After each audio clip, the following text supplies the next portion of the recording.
Beautiful morning, dear children. Welcome back to our social class. So, children, we have been discussing about the chapter Our Water Resources. Yes, and we discussed about the sources of water. Now, can you name some sources of water? Very good. Rain, groundwater, ponds and lakes, rivers, and seas and oceans. Can we have a short recap and we'll start the session today?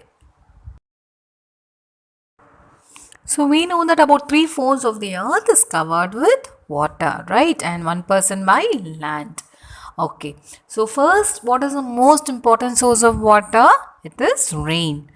And farmers depend upon rainwater for their crops. Next, we learned what is groundwater.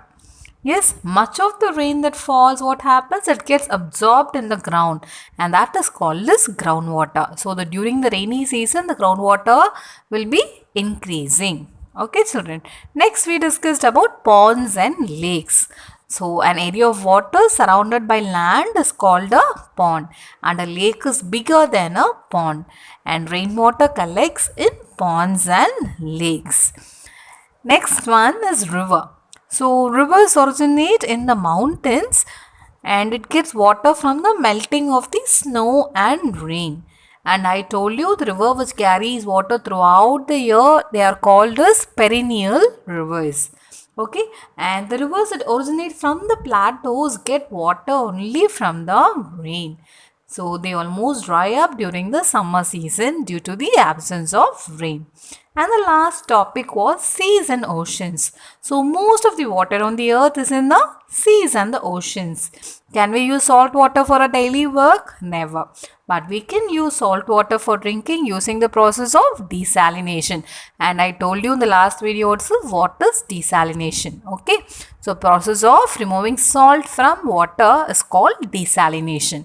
Okay. So now let's get into today's topic, means of irrigation. So the next topic is means of irrigation. So to grow crops, what does a farmer need? Yes, they need sufficient and timely supply of water. So this is possible only through irrigation, and there are different means of irrigation in India. So now let's see one by one. So the first one is wells and tube wells. So in villages in India, people dig wells to bring groundwater to the surface, and water is drawn using a Persian wheel. So what is a Persian wheel? A wheel with buckets attached to it. So in the olden days, almost all the homes had a well. Okay, and as the well is turned by bullocks, buffaloes, or camels, the buckets lift water, and this water is then diverted to the fields. Okay, so sometimes groundwater lies at a great depth. So, in such a case, a deep hole is dug, and a tube is sunk in the hole, and water is brought up using an electric pump, like the shown in the figure. Okay, and you will be also having a motor inside it. So such a well is called a tube well, and they are widely used in Punjab, Haryana, Uttar Pradesh and Gujarat. So the next one is canals. So in the northern and the coastal plains, so you all know where is the northern plain, isn't it? Below the Himalayas. And where are the coastal plains? Yes, on the eastern and the western side of the South India. Isn't it? Yes, you have the eastern coastal plain and the western coastal plain. So here some small channels are dug to take water from the river to pass on to the fields, and these are called as canals. So next one we have tanks. So in the southern plateaus, the low-lying areas get filled with water during the monsoon season, that is during the rainy season. So these are called as tanks, and tank irrigation is mostly practiced in Andhra Pradesh, Tamil Nadu, Madhya Pradesh and Karnataka. So next we have the sprinklers. So in sprinkler irrigation, water from a pipe is sprayed into the air. As you can see in the picture, it falls on plants like rain. So it is popular in Rajasthan, Haryana, Madhya Pradesh and Kerala. So here also in Puducherry you can find in the fountains okay, in the children's park and those things. So sprinkler irrigation is common in the north and also in parts of Madhya Pradesh and Kerala. So next we are going to learn about dams. So dam is a very strong wall built across a river to block the flow of water, and this water is stored in an artificial lake called the reservoir created behind the dam, and the stored water is taken to the fields through the canal. So we already learned what is a canal. Okay, and these gates are called as sluice gates. It can be opened and closed to control the flow of water, especially during the rainy season. Okay, and a dam is also called a multi-purpose project. Why? Because it is useful to us in many ways. So how it is useful? So in a dam, water is made to fall from a great height. So here the force of the falling water is used to generate hydroelectricity. Okay, hydro means water and you know what is electricity. So both combined together called hydroelectricity. Next, it provides water for irrigation and it also controls floods. And do you know which is the highest dam in India? Yes, the Tehri Dam, which is built on the Baigaradi River in Uttarakhand. It is the highest dam in India. And the Hirakud Dam, which is built on the Mahanadi River in Odisha, is the longest dam in India.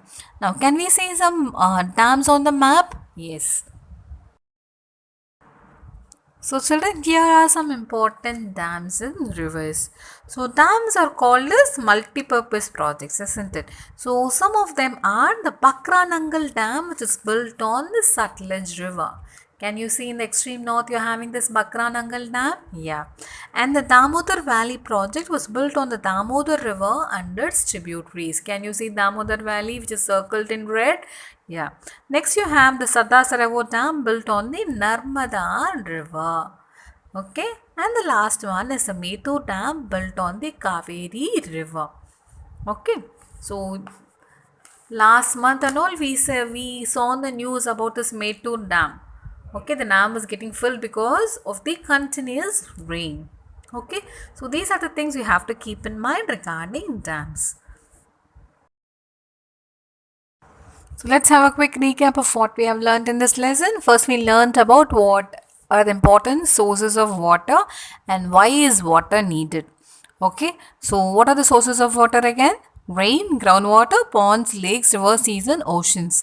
Next we saw about means of irrigation. Well, tube well, canal, tank, sprinkler and dam are some means of irrigation. And dams are built across rivers and they generate hydroelectricity. And they provide water for irrigation and to control floods. Now, take the correct answer. First one. Which of these is a main source of fresh water? Yes, it is option D, rain. Second one. Which of these states is tank irrigation popular? It is in the state of Karnataka.